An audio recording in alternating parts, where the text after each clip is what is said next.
이번 주에는 요한복음을 공부할 텐데요.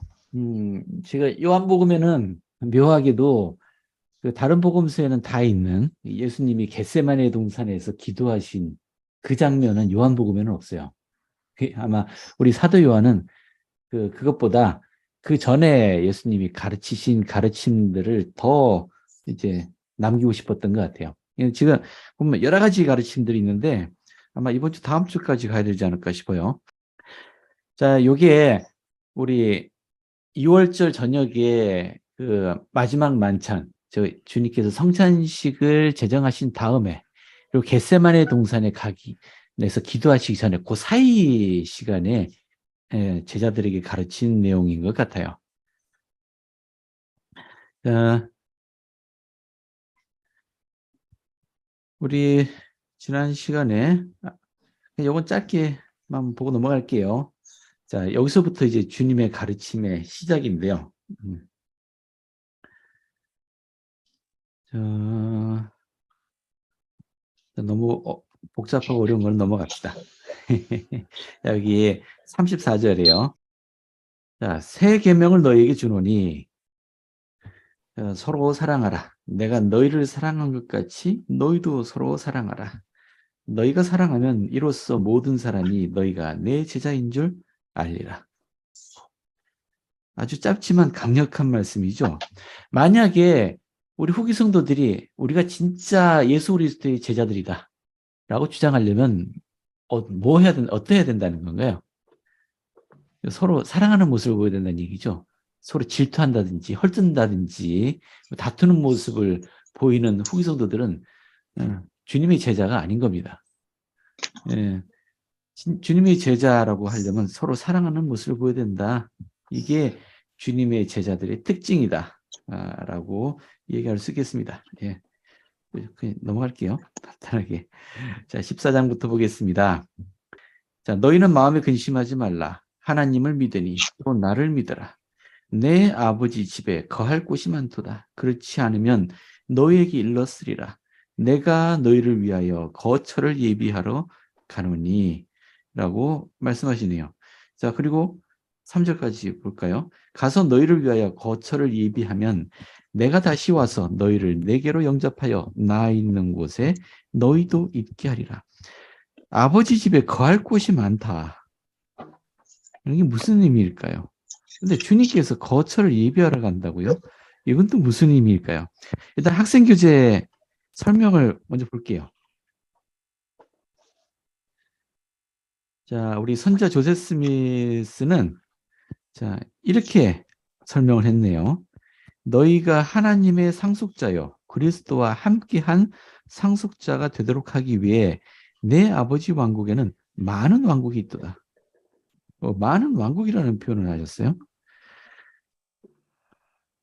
자, 이렇게 되어 있어야 한다고 합니다. 모든 사람에게는 자신의 순서에 따라 해의 왕국의 율법에 순종하는 자들을 위한 거처가 있으며 율법에 순종하지 않는 자들에게는 다른 거처가 있습니다.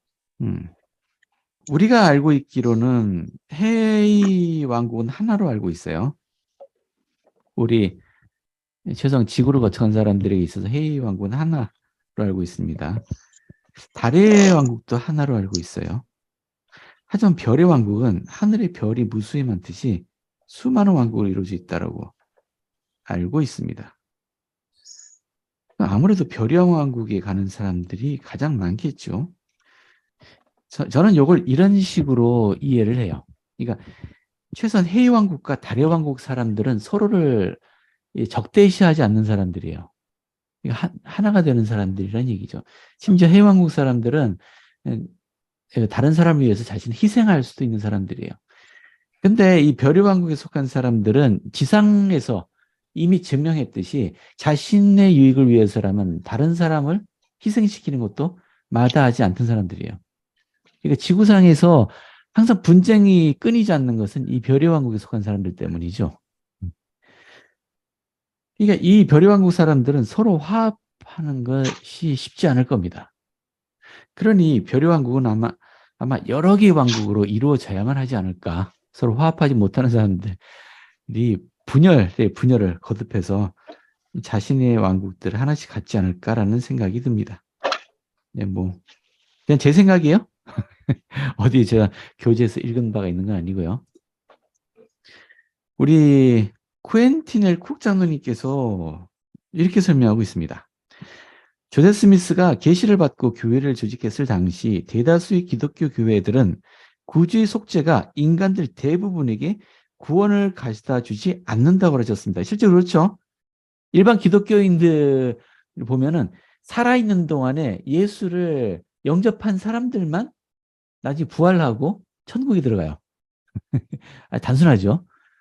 지상을 거쳐갔던 그 수많은 인류 가운데 살아있는 동안에 예수를 입으로 영접했던 사람들이 몇이나 되겠습니까?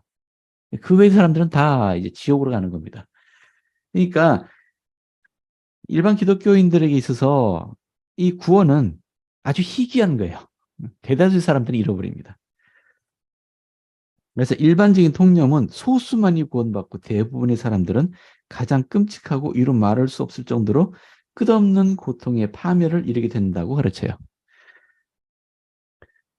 선지자 조셉에게 계시된 위대한 교리를 통해 구원의 계획이 이 생에서 그리스도에 대해 듣지 못한 사람들과 책임질 수 없는 연령 이전에 사망한 아이들 및 이해력이 없는 자를 비롯한 온 인류에게 적용된다는 것이 밝혀졌습니다.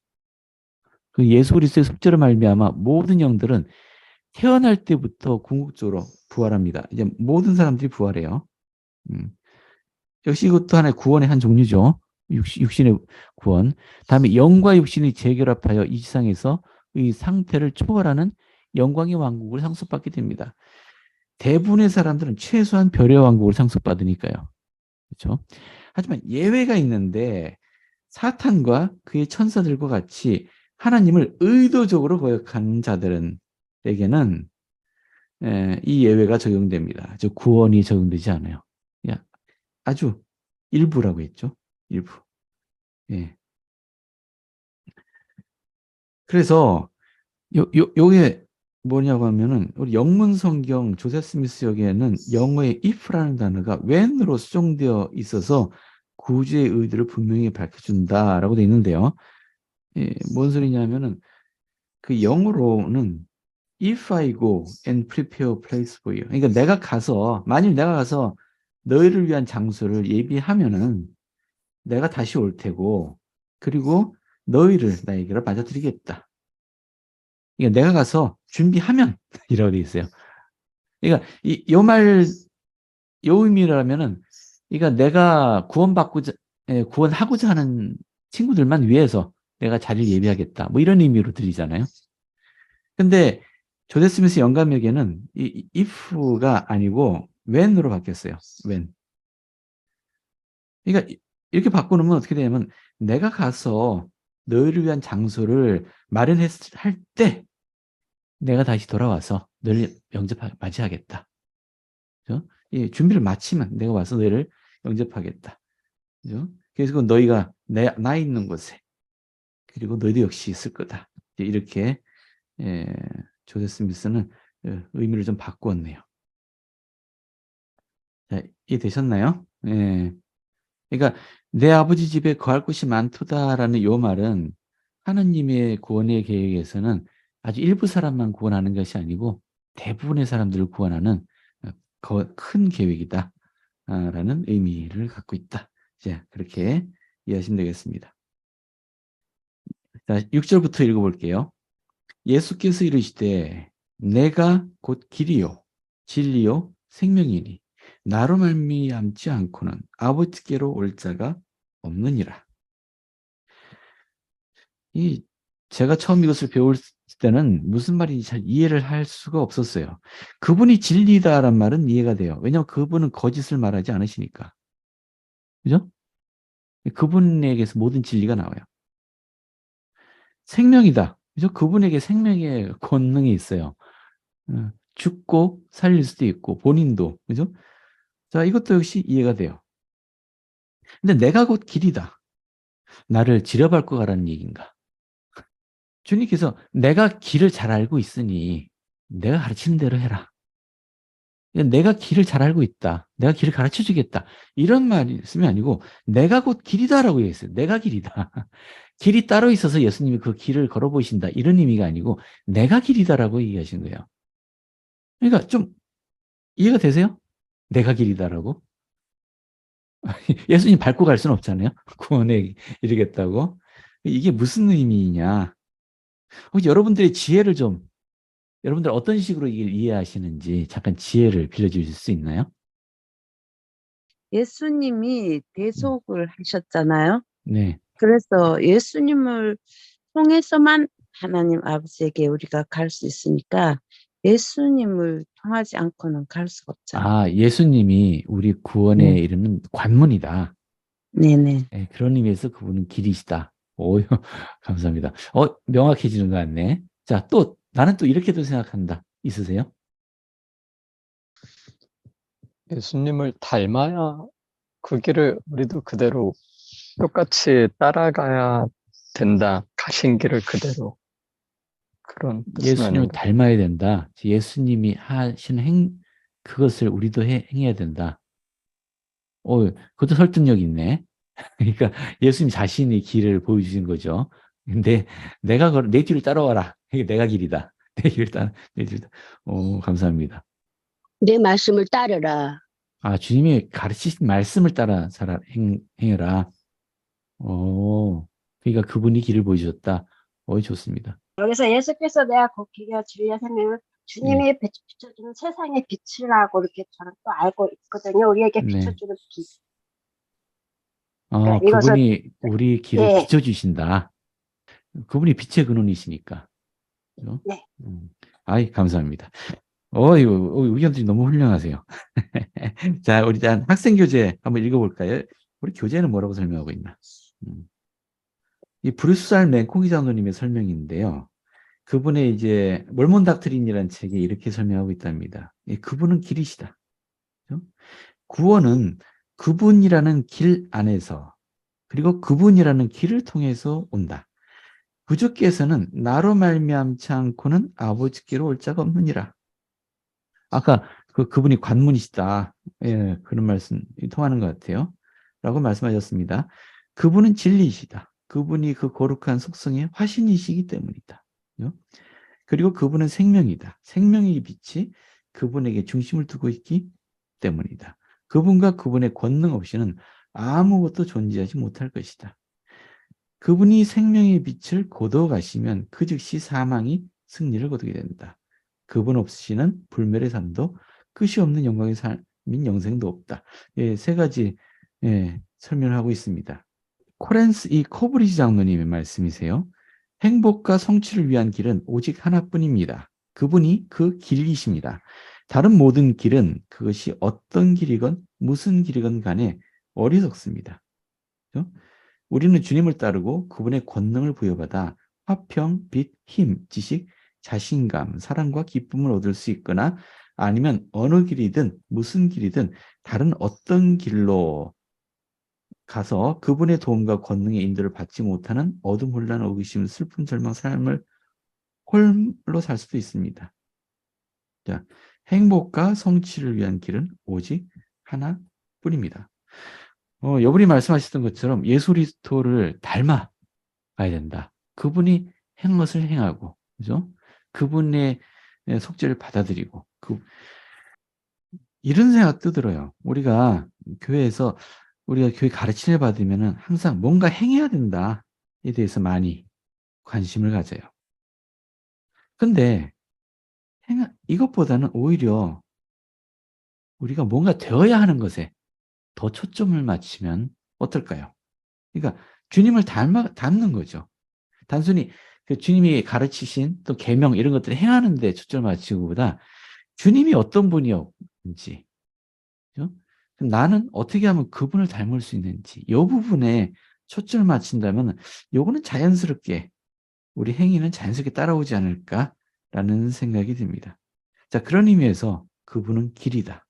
그죠? 우리가 그분과 같은 방식의 삶을 살아야 된다. 또 그분을 닮아야 된다. 자, 우리 채팅창에 있는 글 좀 읽어드릴게요. 목적지가 있는데 길이 없으면 갈 수가 없으니 그분이 목적지, 곧 영생으로 인도하는 길이 되십니다. 감사합니다. 또 거듭남이다. 우리를 거듭나게 하시기 때문에, 그분만이 우리를 거듭나게 할 수 있기 때문에 그분이 곧 길이다. 아이, 감사합니다. 훌륭한 의견들이었어요. 자, 12절로 좀 띄겠습니다. 나머지 부분도 여러분들이 스스로 읽어보세요. 자, 12절에 이렇게 말씀하셨습니다. 내가 진실로 진실로 너희에게 이르노니 나를 믿는 자는 내가 하는 일을 그도 할 것이요 또한 그보다 큰 일도 하리니 이는 내가 아버지께로 감이라. 이것도 언뜻 읽어서는 이해가 안 되는 거죠. 왜냐하면 나를 믿는 자는 내가 하는 일을 할 거고 그보다 더 큰 일도 할 거다. 즉 주님이 하신 일보다 더 큰 일을 할 거라고요. 아니, 주님은 온 인류를 구원하신 분이잖아요. 감히 사람들 가운데 예수님을 믿는 자, 제자라고 칭하는 자 중에 예수님보다 더 큰 일을 할 수 있는 자가 있을까요? 근데 어떻게 이렇게 말씀하신 거지? 그보다 큰 일도 하리라. 저는 한때 이거를 이렇게도 생각했었어요. 사도행전에 보면은, 사도행전에 그 오순절 사건이라고 하죠. 그 교회 다락방에 모여있던 제자들의 머리 위에 불꽃 같은 성령이 보이고 성신의 은사가 내렸던, 그리고 베드로가 설교를 했어요. 쭉 그 참 어부 출신인 베드로가 설교를 했는데 이날에 그 말을 받은 사람들, 즉 베드로의 가르침에 감명받은 사람들이 침례를 받았는데 이날 3,000명이 침례받았어요. 이날 하루에. 예수님 살아계실 때 예수님 말을 듣고 이렇게 침례받지 않았거든요. 이걸 이후에도 몇천 명씩 제자들의 가르침을 받고 침례받는 일들이 나와요. 그래서 예수님보다 더 큰 일을 제자들이 한 것이다 라고 저는 생각을 했거든요. 근데 아무리 그래도 이 침대 좀 맞은 것 같고 예수님의 그 대속의 그 일보다 더 큰 일이라고 할 수 있을까 생각을 하다 보니까 또 그래요. 아무래도 아닌 것 같다라는 생각이 들었습니다. 자, 학생 교재를 좀 볼게요. 학생 교재는 이건 우리 선자 조셉의 지혜를 빌릴 수밖에 없는데요. 우리 작년에 Lectures of Faith 우리 공부했었죠? 신앙 강좌. 거기에 요한복음 이 부분을 인용하고 있어요. 자, 그래서 조셉 스미스는 뭐라고 설명했냐면은 이 모든 말씀이 합쳐져서 영화롭게 된 성도들의 상태를 분명하게 설명해 준다. 뭔 소린가? 즉 그들은 예수께서 하셨던 일을 해야 합니다. 그죠? 예수님이 하셨던 것처럼 가르쳐야 돼요. 그분이 그들 가운데서 하셨던 일보다 더 큰 일을 해야 합니다. 바로 그 때문에 그분이 하나님 아버지께로 가셨어요. 예수님이 그들 가운데서 하셨던 것보다 더 큰 일을 해야 되는데 그 때문에 하나님 아버지께로 가셨다고요? 좀 더 읽어볼게요. 그분은 그들이 이런 일을 때맞춰 해야 한다고는 말씀하지 않으십니다. 하지만 그들은 더 큰 일들을 해야만 하는데 왜냐하면 그분이 하나님 아버지께로 가셨기 때문입니다. 점점 말을 못 알아듣겠어요. 그런데 그분의 이름을 믿는 사람들이 해야 했던 그 큰 일은 영원한 세상에서 행해져야 합니다. 그분은 영원한 세상으로 가셨고 그곳에서 그들은 그분의 영광을 보게 될 겁니다. 이게 무슨 의미냐 하면은 제자들이 너희가 나보다 더 큰 일을 하리라 라는 것은 지상에서의 일이 아니란 얘기예요. 지상에서 일이. 우리 제자들이 해왕국에 이르고 승영에 이르게 되면은 그렇죠? 예수님께서 지상에서 하셨던 일보다 더 큰 일을 해야 되잖아요. 영의 자녀들 양육하고 그들을 위한 구원의 길을 세우고 더 큰 일들을 해야 돼요. 예수님이 행하신 것보다. 이제 그런 의미에서 본다면은 더 큰 일들을 종래는 해야 되는 거구나. 자, 그런 의미로 이해가 된다는 얘기예요. 언뜻 경전만 읽어서는 이해가 잘 안 되기 때문에 굳이 설명을 드렸습니다. 자, 이제 진짜 본격적으로 들어갈까요? 보혜사에 대한 가르침입니다. 보혜사. 보혜사가 뭐냐? 영어로는 컴포터예요. 컴포터는 편안하다는 뜻이고, 컴포터는 이건 편안하게 해주는 사람이라는 뜻이잖아요. 그러니까 화평케 하는 분, 우리 위안을 주시는 분, 또 뭐 치유를 해주시는 분, 뭐 이런 식으로도 이해될 것 같아요. 이제 보혜사. 우리가 흔히 말하는 보혜사는 성신이죠. 자, 요한복음 14장 16절부터 보겠습니다. 내가 아버지께 구하겠으니 그가 또 다른 보혜사를 너희에게 주사 영원토록 너희와 함께 있게 하리라. 이 또 다른 보혜사라고 했어요.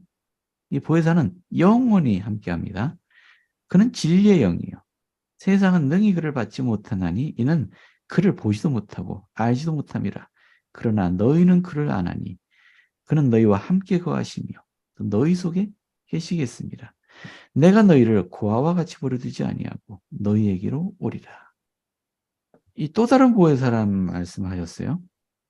그리고 25절부터 보면은 내가 아직 너희와 함께 있어서 이 말을 너희에게 하였거니와 자, 보혜사 곧 아버지께서 내 이름으로 보내실 성령. 여기 성령이라고 했지만 영어로는 홀리 고스트예요. 성신, 우리는 성신이라고 하죠.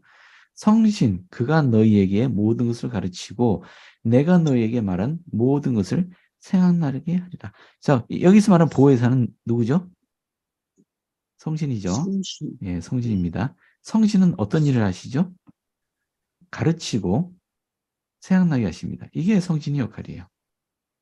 사실 조세 스미스는 그렇게 가르쳤어요. 성신의 권능은 우리 인간의 예지에 작용하는 것 이외에 없다라고 하셨어요. 그러니까 사람의 예지에, 우리 지능에 작용을 해요. 이것으로 성신은 모든 것을 하세요. 심지어 기적도 일으키세요.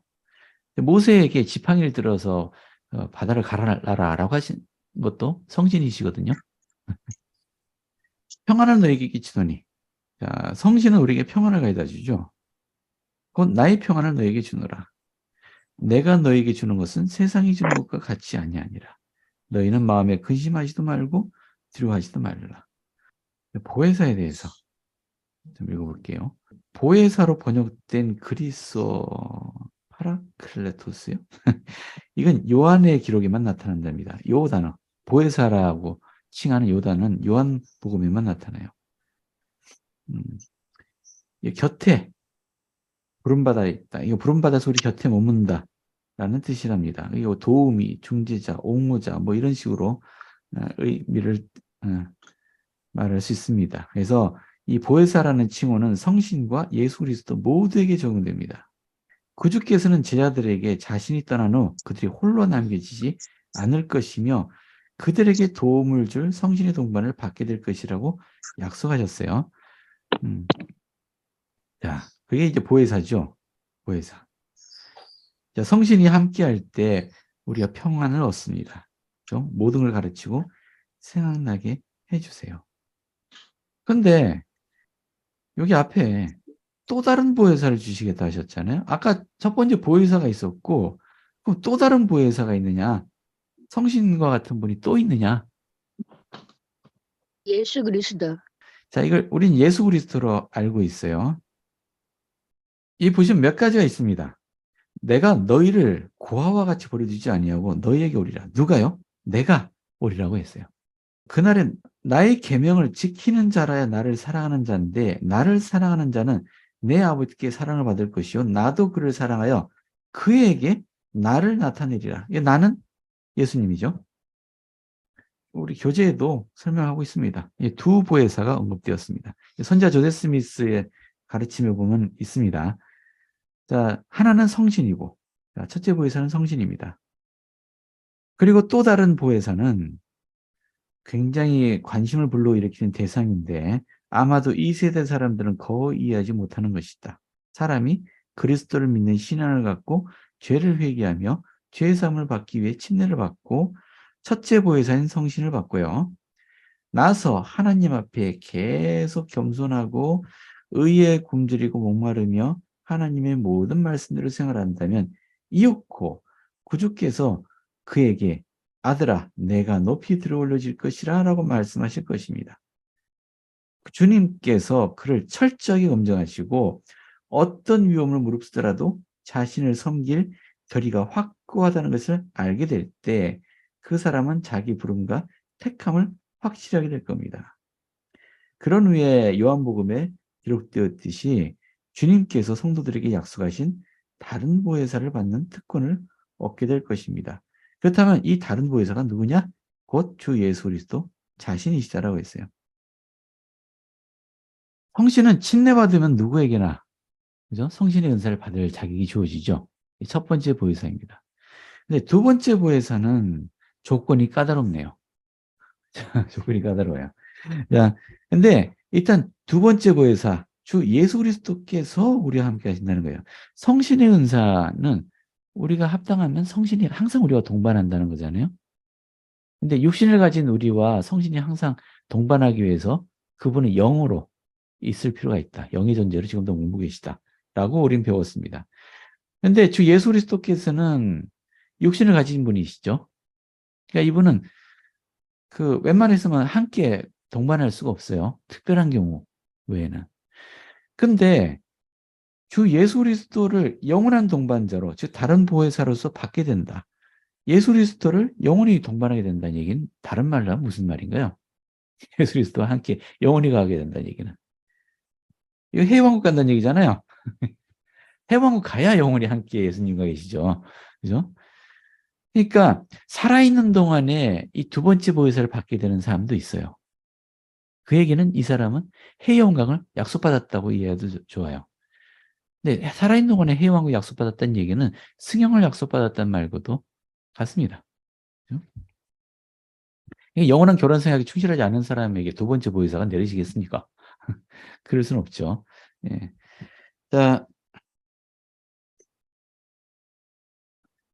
자, 이제 두 번째 보혜사를 받게 되면 어떻게 되냐? 자, 몇 가지 이야기하고 있어요. 이거 친히 그에게 임하십니다. 예수님께서 우리에게 나타나세요. 이 두 번째 보혜사 받은 사람에게 친히 오십니다. 이따금, 항상은 아니지만 이따금 나타나세요. 이따금씩. 그분이 하나님 아버지를 나타내 보이실 겁니다.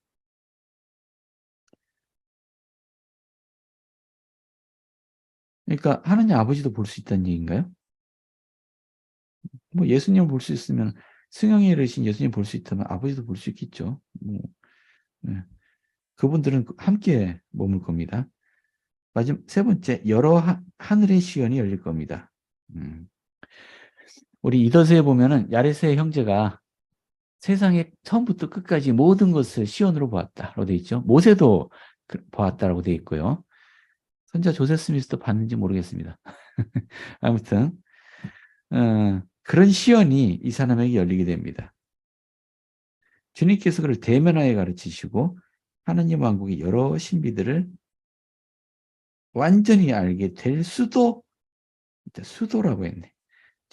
수도 있다. 본인이 원하면 받고 싶죠? 이건 두 번째 보혜사 받고 싶으시죠? 자, 우리 보혜사에 대해서 이제 공부했으니까 우리 지상에 태어난 사람들에게 주어지는 은사의 단계를 우리는 알 수 있는 것 같아요. 세상의 모든 사람들에게 주어지는 은사가 있죠. 소위 그리스도의 빛이라고 하죠. 이건 조건 없이 지상에 태어난 모든 사람에게 주어집니다. 근데 이 그리스도의 빛을 받아들이고 충실한 사람이 있고 거부하는 사람들도 있어요.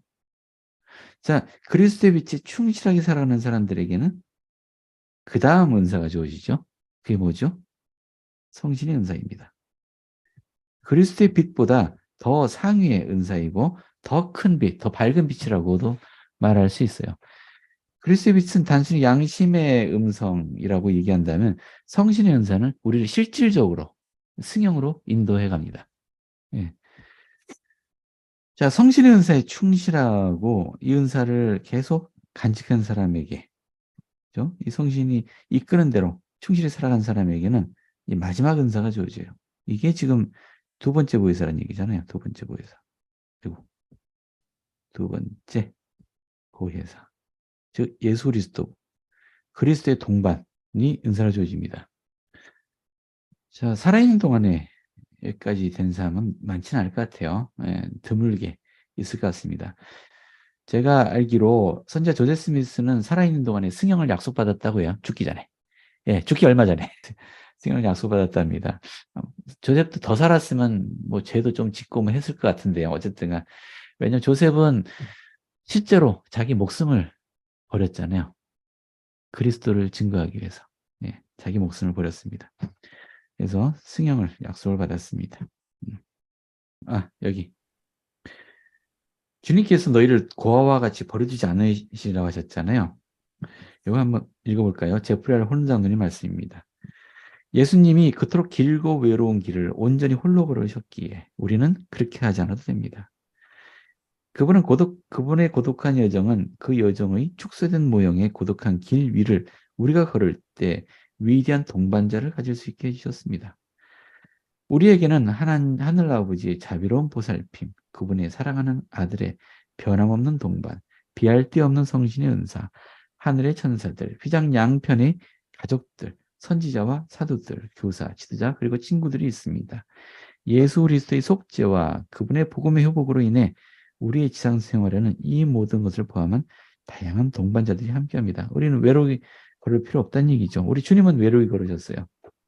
우리는 그럴 필요 없다. 갈보리 동산에서 울려 퍼진 것은 간혹 우리가 그렇게 느낀다 할지라도 우리가 절대 혼자 아무도 도움 없이 남겨지지 않을 것이라는 진리입니다. 우리 구속주는 이렇게 말씀하셨습니다. 내가 너희를 고아와 같이 버려두지 아니하고 내 아버지와 내가 너희에게로 가서 거처를 너희와 함께하리라. 주님께서는 결코 우리를 혼자 내버려두지 않으실 것이다 라는 말씀이세요. 네. 그럼에도 불구하고, 어떤 사람들은 자신이 혼자라고 느낄 때가 많이 있는 것도 같은데요. 그거는 왜 그렇습니까? 나는 신앙생활 하고 있는데 왜 이렇게 외로움을 느끼지? 라는 분이 계시다는 얘기죠. 여러분 어떻게 생각하세요? 어려움이 닥쳤을 때 혼자라고 생각하고 한 사나를 고민하다가 그때서 내가 왜 고민하지?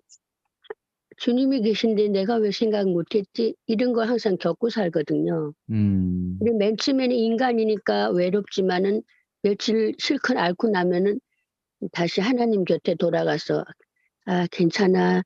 안전하고 이렇게 위로를 받을 수 있는 그런 걸 항상 거듭하고 있기 때문에 그래서 외롭지 않다라는 것을 알 수 있습니다. 그러니까 우리가 주님을 깜빡 잊고 있을 때는 외로움을 느낄 수 있다. 그렇게 네. 이해할 수 있을까요? 네. 홀로 남겨진 것 같이 느낄 수도 있다. 혹시 또 다른 좀 의견이 있으세요? 왜 나는 신앙생활하고 있는데 외로울까? 네, 제 의견에는요. 네. 혼자 겪는 듯한 그런 어려움이 우리에게 유익이 되고 경험이 될 수 있을 것 같아요. 왜 그 사람이 하나님 아버지 왜 저를 혼자 버려두셨나이까 이렇게 이제 하소연을 했는데 그 모래사장에 자기 발자국만 있었대요. 그런데 예수님의 대답이 그것은 내 발자국이고 나는 너를 안고 가고 있었다. 그 사람은 자기 발자국만 있는 줄 알았는데 사실은 예수님이 자기를 안고 가고 있었는데 몰랐다는 거죠. 그리고 그 전쟁할 때도 하늘의 천사들이 대신 싸워주고 하잖아요. 그런 거를 우리가 인식을 못하는 것도 우리가 경험이 되는 것 같긴 해요. 고맙습니다. 결국은 제가 생각에 따라 달라진다는 얘기 말씀이신 것 같네요. 네, 말씀하세요. 제가 생각하기에는 네. 그 인간적인 생각이나 아니면 뭐 육체적인 것으로 인한 그 이제 어려움들이나 뭐 이런 그 진짜 인간적인 면에서의 것들이 이렇게 나타날 때 내 생활이나 내 몸 상태나 이런 것들이 인간적인 것들이 허물이기 때문에 것들을 보일 때 울음을 많이 갖게 되는 것 같아요. 주님의 적인 그런 성신을 느끼는 상태에서 생활할 때는 외롭은 생각들이 안 드는데 그런 부분들이 살면서 보여지고 나타날 때 외롭다는 것 많이 돼요. 그러니까 성신을 느끼려고 노력해야 된다는 말씀이시네요. 성신과 함께 한다고 느낄 때 외로움을 느끼지 않게 된다. 감사합니다. 사실은 그 질문하신 그분은 왜 외로워하시는지 모르겠는데요. 한번 진지하게 뭐 어떤 어려움이 있는지 얘기를 들어주다 보면은 아, 내 말 들어주는 사람이 있구나 하면서 또 외로움을 안 느끼게 되지 않을까라는 생각도 드네요.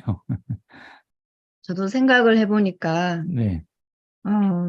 되게 뭔가 그런 느낌이 들 때가 있었어요. 그러니까 아담과 이브가 에덴 동산에서 이렇게 황량한 세상으로 쫓겨나는 듯한 그렇게 이제 뭔가 이렇게 척박하고 뭐 크게 좋은 일은 일어나지 않고 조금 힘들다, 이렇게 힘든 상황이다 이런 상황에서 하나님 아버지의 사랑을 느끼고 싶다고 기도를 했었어요. 네. 네. 알고는 있지만 하나님께서 저를 사랑해 주시는 것을 알고 있고 또 말씀으로 풍성한 가르침에 대해서는 감사한데 당신의 사랑을 느끼고 싶다라고 기도했고 제가 가끔 그렇게 기도를 하고 또 뭔가를 느끼기도 하는데 한 번은 성찬식에서 성찬찬송 하나님 지혜와 사랑 크고 넓으시니 이 찬송가를 부르면서 그 성신이 그것을 느끼게 해주셨던 것 같아요. 그렇게 간구를 했더니 내가 알고는 있지만 그걸 가슴으로 느끼고 싶을 때 제가 그런 응답을 받았던 기억이 있습니다. 고맙습니다.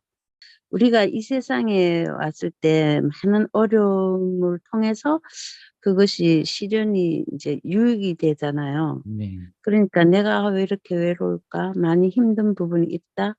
그러면은 이것이 나에게 유익이 된다는 것을 알게 되면은 더 우리가 하나님을 더 잘 느낄 수 있을 것 같아요. 네, 이거 그분을 신뢰하는 거죠. 나를 버려두지 않으신다. 신뢰하는. 감사합니다. 제가 느끼기에는 우리 교회가 가족을 되게 중요시하잖아요. 네. 그래서 성찬식에 가면 가족끼리 많이 앉아 있어요. 그러니까 혼자 앉아 계신 분들, 뭐 이런 분들, 나중에 저희들도 혼자 되겠지요. 이렇게 그러면 그런 구도자가 처음 왔는데 선교사만 사실 앉아 있고 주변 회원들이 자기 가족들만 앉아 있으면은 거기서 사실 성신을 느끼고 행복을 느껴야 되는데 때때로는 외로움을 느낄 수도 있거든요. 그래서 하여튼 저는 너무 우리 교회가 가족 하는 거 좋은데, 네, 혼자 교회 다니시고 혼자 남으신 분들 함께 이렇게 우리가 챙기면은 그런 외로움이나 그런 소외감을 안 느낄 것 같아요. 복음은 너무 좋은데 그 안에서 내 편이 없다라는 느낌이 들면은 별로 오고 싶지 않은 장소가 될 수도 있다고 저는 생각이 들거든요. 네. 네. 누군가 친구가 되어주시고 같이 앉아주시면 어떨까요? 이제 가족들 찢어놓지 마시고 성찬 시간에. 네. 아무튼 예, 좋은 지적이세요. 교회 왔는데 혼자 앉아 있으면 진짜 외롭겠죠. 신앙생활이. 왔을 때 우리 서로 형제, 자매라고 부르는데 뭐 형제는 무슨 아는 척도 안 하는데 무슨 형제야. 뭐 이런 마음이 들면은 그렇잖아요. 그런 배려도 필요하겠다고 생각이 드네요. 님, 저는 외롭다고 느낄 때 몸을 잘 챙겼는지 확인할 필요도 있다고 생각합니다. 잘 자고 건강히 음식 잘 챙겨 먹고요. 좋은 말씀입니다. 예, 건강 챙기세요. 그리고 뭔가 활동을 자꾸 하시고, 예, 그러면 외로움을 잘 느끼는 것도 일종의 병일 수도 있어요. 그리고 김정희님, 우리가 외롭다고 느끼는 것은 남과의 비교에서 시작하는 것 같아요. 우리 교만에 대해서 배울 때 말씀하셨죠? 교만이란 남과의 비교하는 죄악이다. 감사합니다. 그래서 주님이 말씀하신 이 평안은 그냥 아무런 사고 없는 그런 평안을 얘기하는 건 아니겠죠. 우리에게는 온갖 사고들이 일어날 수 있습니다. 전쟁이 일어날 수도 있고요. 하지만 그 가운데서도 성신을 동반할 수 있다면 마음의 평안을 느낄 수 있을 것이다. 라고 정리하겠습니다. 그리고 요거 짧게 하고 넘어갈게요. 30절에 이후에 내가 너희와 말을 많이 하지 아니하리니 이 세상의 임금이 오겠습니다. 그러나 그는 내게 관계할 것이 없으니. 이게 무슨 의미인가요? 이 세상의 임금이 누군가요? 사탄. 그렇죠. 주님이 떠나시면 사탄이 이 제자들의 올 수밖에 없습니다. 자, 세상의 임금, 말 그대로 진짜 세상의 임금이에요. 주님이 자리를 비우시면은 사탄이 왕국을 건설합니다. 이 세상을 지배하게 돼요. 자, 하지만 그는 내게 관계할 것이 없다라는 얘기는 사탄과 주님이 아무 관계 없다는 얘기가 아니고요. 주님이 사탄을 이겼기 때문에 우리 지난주에 어떤 식으로 사탄을 이겼는지 겟세마네 동산 이야기에서 같이 얘기 나눴잖아요. 그러니까 주님이 사탄을 이겼어요. 그러니까 그 사탄이 무슨 짓을 하든 자기가 세상 임금이라고 하는데 무슨 짓을 하든 이제 주님은 개의치 않는다. 주님은 승리했기 때문에. 이제 그런 의미예요. 예. 사탄과 난 신경 안 쓸 테니까 니들이 알아서 해. 뭐 이런 얘기가 아니고, 이런 의미가 아니고, 내가 이겼으니 사탄을 개의치 마라. 개의치 말라. 뭐 그런 의미라고 이해하시면 되겠습니다. 됐나요? 자, 15장으로 넘어갈게요. 자, 주님의 말씀이, 이 비유는 항상 포도나무 비유를 많이 하세요. 자, 나는 참 포도나무요. 내 아버지는 농부라. 하나님 아버지가 농부고 주님이 포도나무래요. 무릇 내게 붙어 있어 열매를 맺지 아니하는 가지는 아버지께서 그것을 제거해 버리시고 무릇 열매 맺는 가지는 더 열매를 맺게 하려 하여 그것을 깨끗하게 하시느니라. 너희는 내가 일러준 말로 인하여 이미 깨끗하였으니 내 안에 거하라. 나도 너희 안에 거하리라. 가지가 포도나무에 붙어 있지 아니하면 스스로 열매를 맺을 수 없음 같이 너희도 내 안에 있지 아니하면 그러하리라. 나는 포도나무요 너희는 가지라. 그가 내 안에 내가 그 안에 거하면 사람이 열매를 많이 맺나니 나를 떠나서는 너희가 아무것도 할 수 없습니다. 그러니까 예수님께서 포도나무고 우리는 가지예요. 그죠? 가지로 비유하셨습니다. 가지가 나무에서 떨어져 있으면은 어떻게 합니까? 살지 못하죠. 뭐 가지가 열매를 맺지도 못합니다. 양분을 못 얻으니까. 그럼 가지는 나무에 꼭 붙어 있어야 돼요. 그렇죠? 우리가 어떤 행동을 할 때 우리는 나무이신 예수님으로부터 떨어지는 걸까요? 한번 예를 우리가 하나님의 말씀을 따르지 않을 때 예수님 말씀 안 듣고 따르지 않을 때, 그죠? 따르지 않을 때. 떨어지겠죠. 따르지 않을 때. 계명을 안 지킨다는 얘기죠. 계명을 안 지킬 때 우리는 예수님으로부터 분리된다. 또 그리고 죄를 짓고 회개하지 않을 때 떨어지는 게 아닐까요? 죄를 짓고 회개하지 않을 때 사소한 찔끔만큼의 더러움도 주님께 받아들일 수 없으니 계속 회개해야 된다. 감사합니다. 또 우리는 어떤 행동을 하면 예수님으로부터 떨어진 가지가 될까요? 교만하거나 뭐 잘난 척하거나 뭐 아무튼 하나님 보시기에 합당하지 않을 때는 다 떨어져 나가겠죠. 교만은 적대감이잖아요.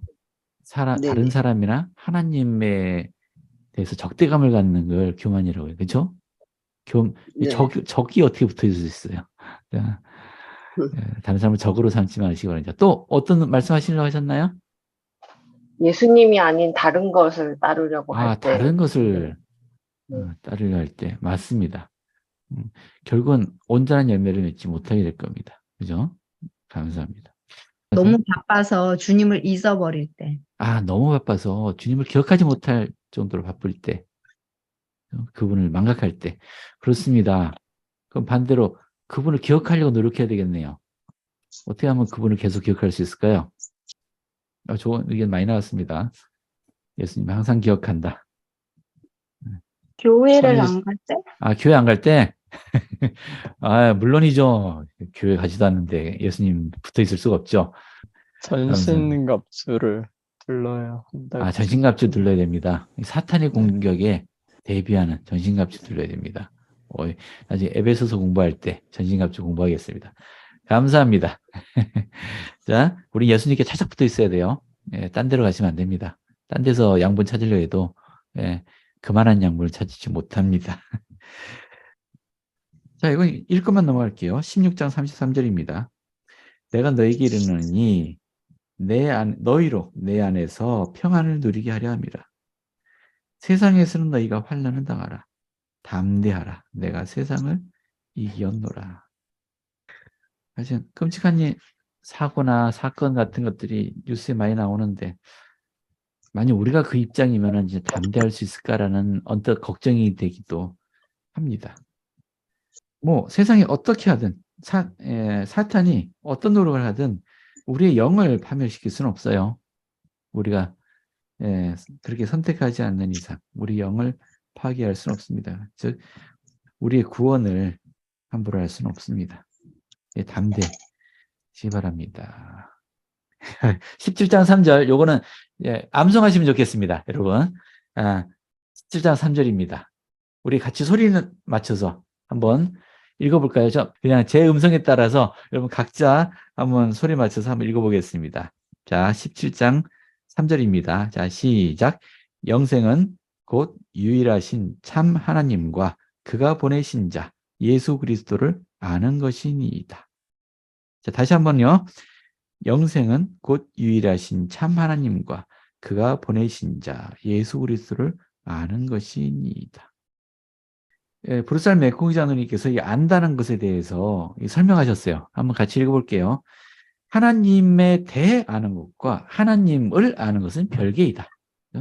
그분이 인격을 가진 존재이며 그분의 형상에 따라 인간이 창조되었다는 것을 배울 때, 그분의 아들이 하나님 아버지의 형상을 하고 있다는 것을 배울 때, 하나님 아버지와 아들 모두 특정한 속성과 권능이 있으시다는 것을 배울 때 우리는 그분에 대해 알게 됩니다. 그러나 우리가 그분들이 하시는 같은 일을 기뻐하고 경험할 때 우리는 영생을 얻는다라는 의미에서 그분들을 아는 것입니다. 하나님을 안다는 것은 그분이 생각하는 것을 생각하고 그분이 느끼시는 것을 느끼고 그분이 지니신 권능을 지니고 그분이 이해하시는 진리들을 깨달으며 그분이 하시는 일을 하는 것입니다. 자, 하나님을 아는 사람들은 그분과 같이 되며 그분의 삶과 같은 삶, 즉 영생을 누리게 됩니다. 하나님을 안다라는 것은 하나님처럼 되는 거예요. 역시 되는 것. 행동에만 초점을 맞출 게 아니고 우리가 그분처럼 되는 것. 우리가 그분처럼 될 때 그분을 이해할 수 있고 그분의 생각을 알 수 있고 그분이 기뻐하시는 걸 나도 기뻐하고 그분처럼 살 수 있어요. 이렇게 되려면은 소위 진리가 너희를 자유케 하리니라는 말씀이 있잖아요. 진리가 우리 자유케 합니다. 이 말은 우리 진리가 우리 안에 쌓이면은 하나님처럼 생각하게 되어서 우리 소망이 하나님과 일치하게 된다. 그래서 우리가 하고 싶은 것을 무엇을 해도 하나님 뜻과 일치한다. 즉 죄를 짓지 않게 된다. 그러니까 진리가 가득 쌓이게 되면은 죄의 속박으로 벗어난다는 의미에서 자유케 된다라고 설명하고 있어요. 자, 진리가 우리를 자유케 합니다. 근데 어떻게 진리를 우리는 쌓아 나가나요? 역시 성신이 행하시는 일입니다. 성신이 진리를 우리 가슴에 심어주세요. 자, 여기 첫 번째 보혜사가 얼마나 중요한지 자, 다시 한번 느끼게 되네요. 그래서 성신이 하시는 일의 주요 목적은 결국 우리를 영생, 즉 승형으로 인도하는 거예요. 자, 성신을 늘상 동반하게 되면 우리는 승형에 도달하게 될 겁니다. 이제 마지막 주제예요. 요한복음 17장인 예수님의 기도 하신 장면이에요. 이거 우리 소위 중보기도라고 합니다. 중보기도. 영생은 곧 유일하신 참 하나님과 그가 보내신 자 예수 그리스도를 아는 것이다 라고 말씀하신 것 포함해서요. 비슷한 의미로 몇 가지 말씀을 하고 계세요. 여기 표시된 것만 읽어볼게요. 자, 내가 비옵는 것은 9절입니다. 내가 비옵는 것은 세상을 위함이 아니요 내게 주신 자들 위함이니이다. 그리고 11절로 가세요. 나는 세상이 더 있지 아니하오나 그들은 세상에 있사옵고. 제자들은 세상에 살아야 됩니다. 그죠? 아버지여 내게 주신 아버지의 이름으로 그들을 보존하사 우리와 같이 그들도 하나가 되게 하옵소서. 하나가 되게 하옵소서라고 했어요. 하시면서 내가 그들과 함께 있을 때 내게 주신 아버지 이름으로 그들을 보존하고 지켰나이다. 그중 하나도 멸망하지 않고 다만 멸망의 자식뿐이오니. 멸망의 자식을 제외하고는 모두 구주께서 구원하십니다. 내가 세상에 속하지 아니함 같이 그들도 세상에 속하지 아니하였었나이다. 내가 비웃는 것은 이 사람들만을 위함이 아니요 또 그들의 말로 말미암아 나를 믿는 사람들도 위함이니이다. 예수님이 직계제자들뿐만이 아니라 그 제자들을 통해서 믿게 된 우리들도 포함해서요. 주님이 기도하시는 겁니다. 마지막으로 내가 아버지 이름을 그들에게 알게 하였고 또 알게 하리니 이는 나를 사랑하신 사랑이 그들 안에 있고 나도 그들 안에 있게 하려 함이니이다. 전체적으로 맥락을 보면은 결국은 뭘 기도하신 건가요? 하나가 되게. 예수 그리스도를 믿는 사람들이 그들끼리 하나가 되고 우리와 같이 하나가 되게. 내가 그들 안에 있고 그들이 내 안에 있고 우리 모두가 하나가 되게 하게 해주십시오라는 게 기도예요. 결국은 우리 복음, 예수님이 하신 일, 그 목적이라는 게 결국은 우리 사람들이 하나님과 하나가 되게 하는 게 최종 목적이에요. 하나가 된다는 얘기는 그분을 닮아간다는 얘기겠죠. 이것이 같은 의미네요. 근데 우리 학생교재 잠깐 읽어볼게요. 학생교재에 뭐라고 하고 있냐면은 자, 디토드 크리스토퍼슨 장로님 말씀이세요.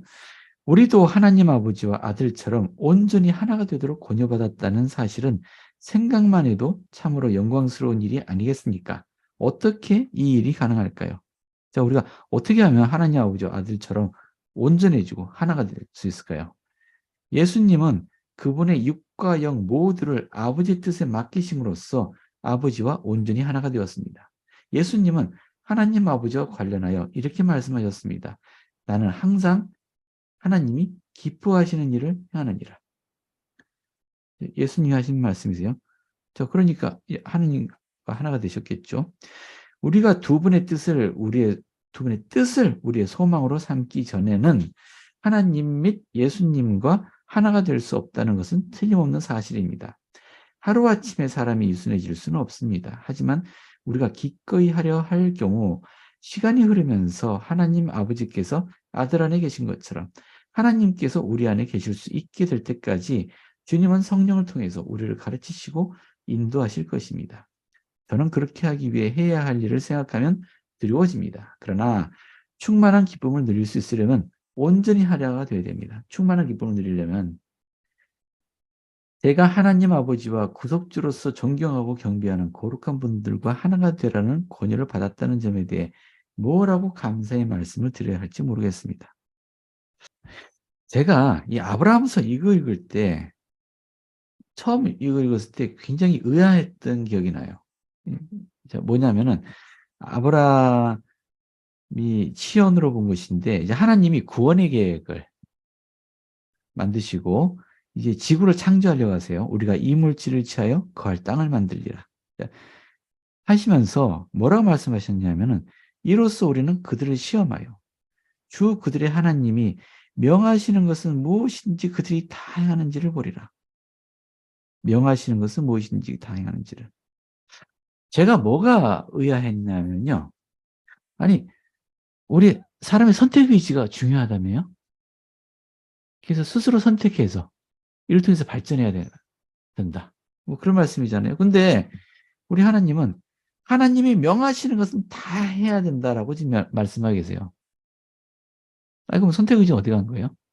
하나님이 말씀하신 대로만 하고 아까 여기 학생교재도 그랬잖아요. 하나님과 완전히 일치되는 삶을 살아야 된다. 온전히 하나가 돼야 된다. 완전히 일치해야 된다. 그러면 나의 개성은 어디로 간 거죠? 이건 의미 없는 건가요? 우리가 가진 선택 의지로 네. 주님을 따르겠다고 우리가 선택하는 거죠. 주님을 따르겠다고 선택하는 거다. 나의 뜻과 우리가 이제 그 진리를 알았어요. 그래서 주님의 뜻이 무엇인지를 알았다면 주님의 뜻에 제 뜻과 일치하도록 하겠다라고 우리가 그렇게 성약을 맺고 또 그 뜻대로 했을 때 내가 그거는 내가 선택하는 거지 누가 나한테 선택하라고 한 건 아니잖아요. 그렇죠. 맞습니다. 네, 그래서 이것도 선택 의지라는 거죠. 나는 주님의 뜻을 따르겠고 그 주님이 저희들에게 하시는 그런 속죄, 그러한 것을 알기 때문에 그런 소망을 갖고 제가 살겠다라고 선택했기 때문에 선택 의지를 사용한 거죠. 우리 모두는 지금 선택 의지로 이 복음을 선택하고 그리스도를 따르기로 선택했습니다. 근데 이걸 시험하리라고 하셨거든요. 이건 강제적인 거 아닌가요? 내 말 따르는 게 시험이야. 부모님들이 이런 식으로 얘기하다가 자녀들이 반발하잖아요. 우리 하나님도 그런 오류를 범하신 거 아닌가? 라는 생각이 들었거든요. 이건 어떻게 생각하세요? 우리가 지금은 내 뜻대로 마옵시고 아버지 뜻대로 하옵소서 이렇게 선택을 하는데요.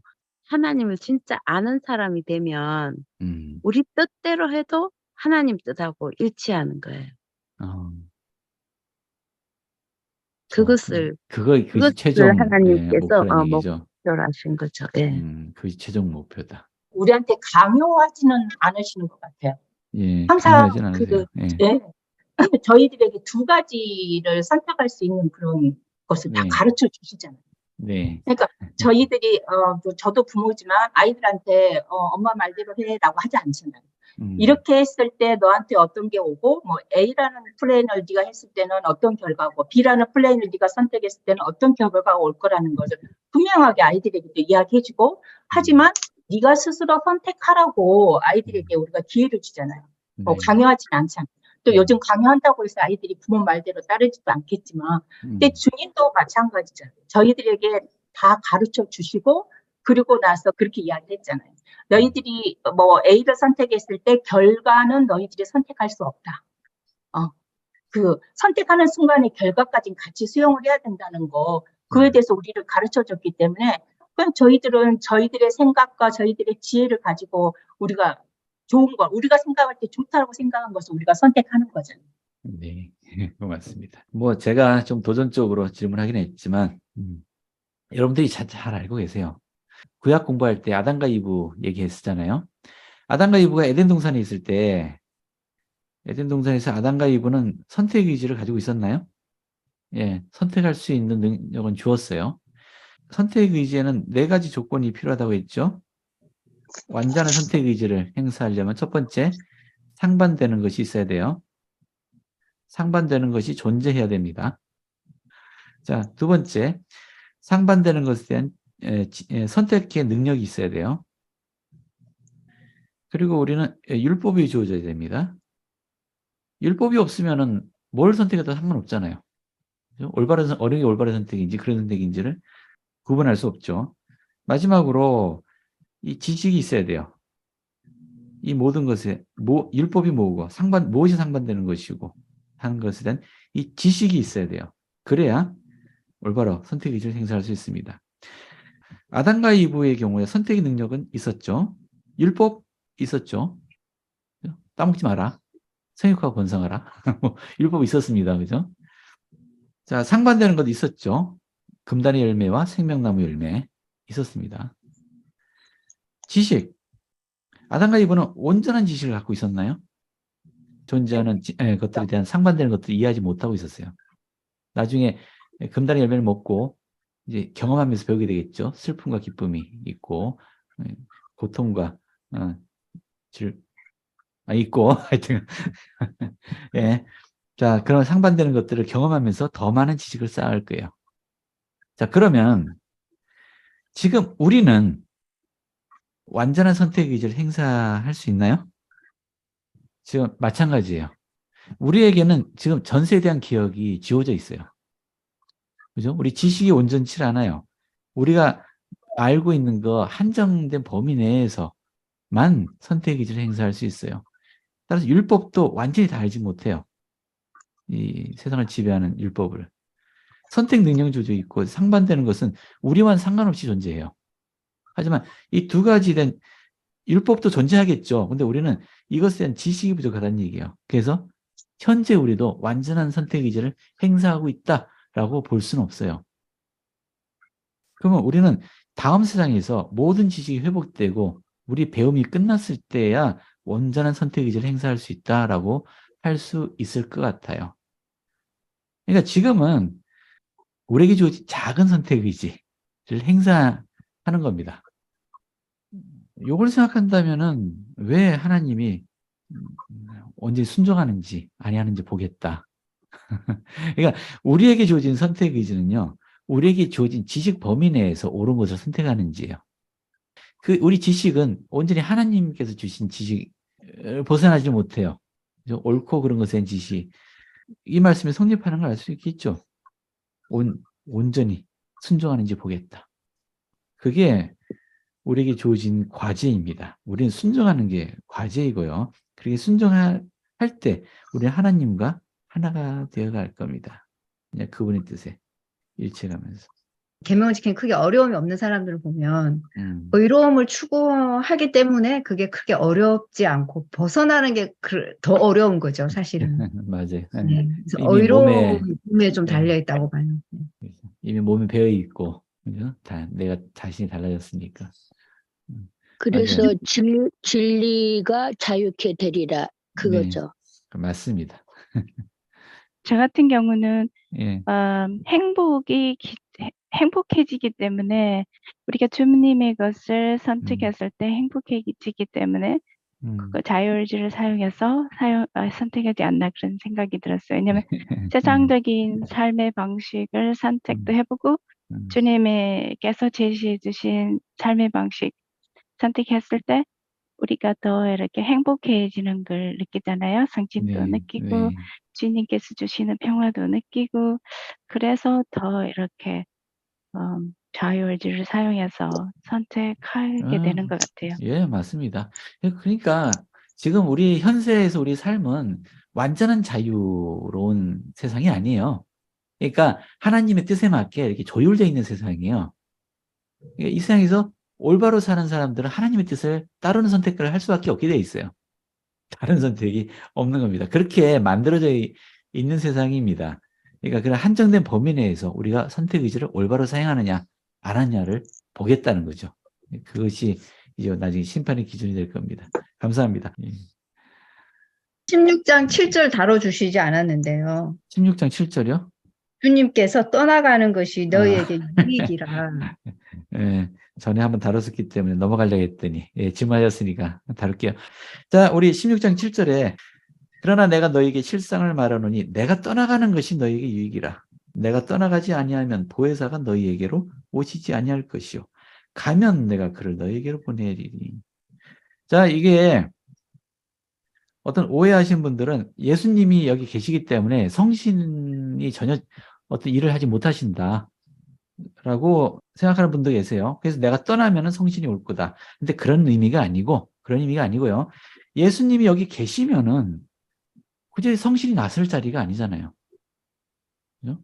그러니까 예수님이 하신 말씀을 증거해 주긴 하죠.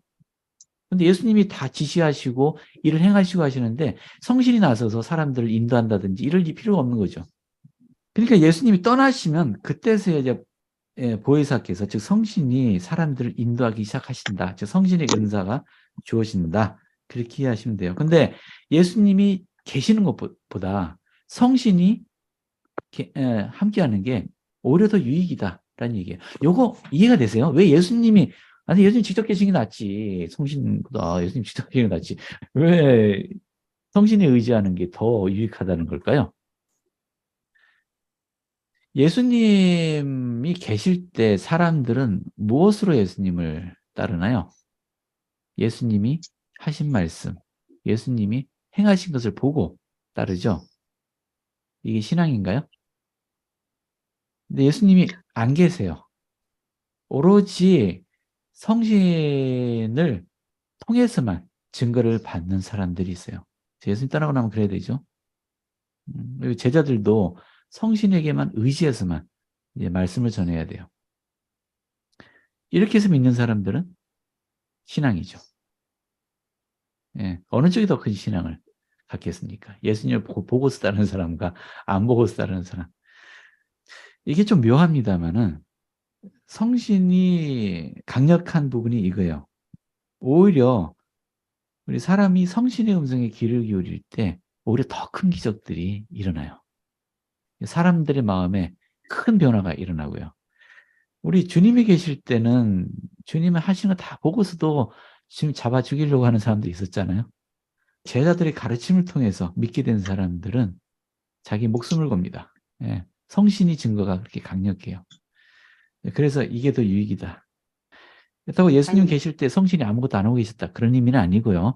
예수님의 말씀이 참되다는 걸 증거해 주시고, 예수님이 하늘에서 오신 분이고 그분의 행하시는 기적들이 하늘의 권능이다라는 것을 보는 사람들로 하여금 다 느끼게 해 주셨어요. 자, 질문이 있는데요. 초등학교 6학년 아들이 예수님이 오시기 전에는 기도를 어떻게 했냐고 질문했어요. 아담에게도 기도의 절차를 알려줬으니 기도는 했을 텐데요. 예수 이름으로 기도했을까요? 네, 복음이 온전히 전해진 시대에는 예수님의 이름으로 기도했습니다. 아담도 예수 그리스도께서 오실 것을 알고 있었고 그분이 구세주인 걸 알고 있기 때문에 예수의 이름으로 기도했어요. 근데 뭐 시대가 바뀌고 배도에 빠지고 좀 변질되면서 예수의 이름이 손실됐겠죠. 유대교에서는 예수님 이름으로 기도 안 했죠. 니파의 백성들은 예수 그리스도 이름으로 기도했습니다. 니파이가 가르쳤잖아요. 예수 그리스도께서 600년 후에 오실 거다는 거. 그러니까 시대와는 상관없이 온전한 복음이 전해진 곳에서는 예수 그리스도의 이름으로 기도했고요. 교만으로 인해서 온전한 복음으로부터 배도한 사람들에게는 그런 지식들이 없었기 때문에 예수 그리스도 이름으로 기도하지 않았을 겁니다. 네. 자, 성신을 통해 개인적인 계시를 받음으로써 더 큰 신앙을 행사할 수 있습니다. 뼈와 골수에 새겨진다고. 감사합니다. 자, 오늘 여기까지 할까요? 예수 그리스도 이름으로 진행입니다. 아멘.